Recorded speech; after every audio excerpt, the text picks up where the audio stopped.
हमारे हिंद के अध्यक्ष हैं मौलाना महमूद मदनी। उनका एक बयान आया, उन्होंने कहा है कि बाबरी मस्जिद, 3 तलाक और कई अन्य मामलों के फैसले के बाद ऐसा लगता है कि अदालतें जो हैं वो सरकार के दबाव में काम कर रही हैं। देखिए, ये सब लोगों का जो बयान है, इनको पता नहीं है कि अन्यायी कौन था, कौन लोग अन्याय कर रहे थे।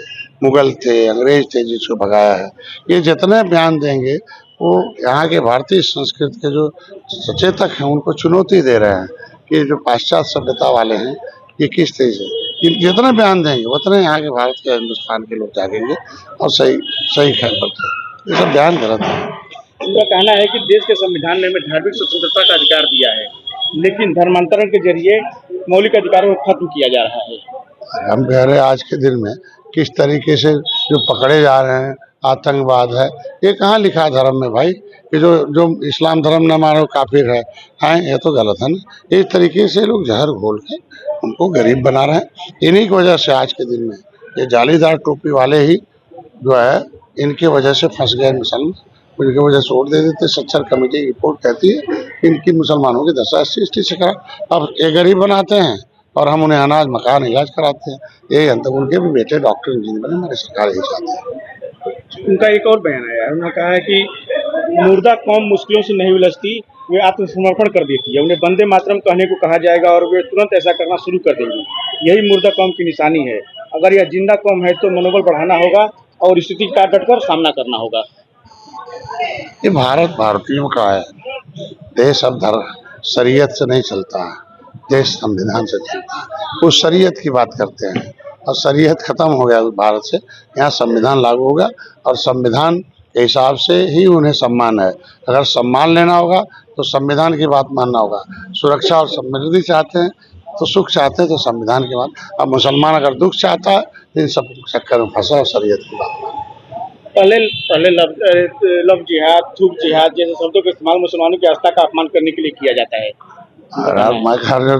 एविडेंस के आधार पर पकड़े जा रहे हैं तो इन लोगों फतवा क्यों नहीं जारी करते हैं कि ऐसा जो पकड़ा जाएगा, जो गलत होगा, किसी की धर्म नष्ट करेगा उसके खिलाफ होगा। फतवा क्यों नहीं जारी करते? इसके मतलब संरक्षण देते हैं ऐसे लोगों को और संरक्षण देने के नाते ही वो बेचारे सत्यानाश हो रहा है, उनके चक्कर में फंस गए। काम तो कर देते, जब पकड़े जा रहे हैं तो देखो कैसी सजा मिल रही है, सड़ रहे हैं। तो इस तरीके से ऐसे लोग संरक्षण न दें तो बेहतर होगा। तो कहना है कि जब जब जुर्म होगा तब तक जिहाद होगा। अरे अब लोकतंत्र है, जुर्मी जेल में है। जितने जुर्म वाले हैं वो तय करता है, न्यायालय तय करता है जुर्म है, प्रशासन तय करता है कि जुर्म है, देश का संविधान कानून तय करता है कि जुर्म क्या है और जुर्मी कौन है और उसके बाद उसकी जगह कहाँ है। वहाँ जगह होती जेल, उसकी नहीं मिलती बेल। अंत में सवाल SIR को लेकर के उत्तर प्रदेश और बंगाल तमाम राज्यों में SIR हो रहे हैं। अखिलेश यादव जो है वो इस जो BLO हैं जो मर रहे हैं उनको 2 लाख मुआवजा देने की बात कर रहे हैं। सरकार क्या मुआवजा नहीं दे सकती है उन BLO को जो मृत हो रहे हैं? अरे सरकार की संवैधानिक व्यवस्था उसके हिसाब से सब सरकार ये देश में कानून बना हुआ, कानून के मुताबिक अपना काम होता है। जांच का विषय है कि किस आधार पर कौन दोषी है, किसके वजह से उनकी मृत्यु हुई है।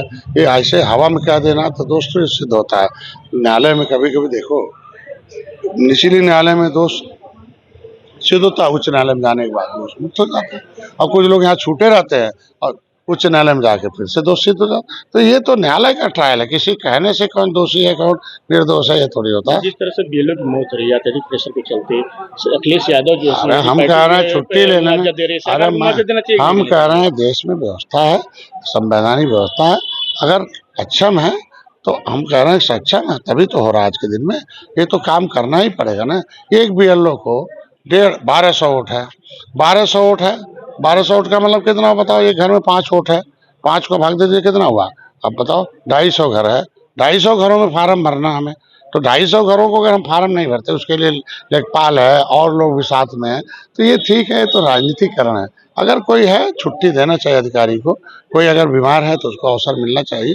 किसी प्रकार लाचार है, कमजोर, उसकी जगह दूसरे को लगाए। हमको लगता है ऐसी व्यवस्था है, कहीं कहीं होती है घटना, उसको राजनीतिकरण नहीं होना चाहिए। इतनी जल्दीबाजी क्या है जो जिस तरह जल्दीबाजी में SIR हो रहा है? दुनिया में समय बड़ा कीमती है, भारत में यही कीमत नहीं जानता है, इसीलिए भारत में बहुत नीचे है।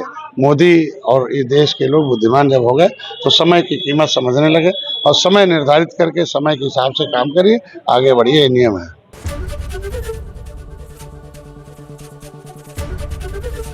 एबीपी गंगा, खबर आपकी, जुबान आपकी।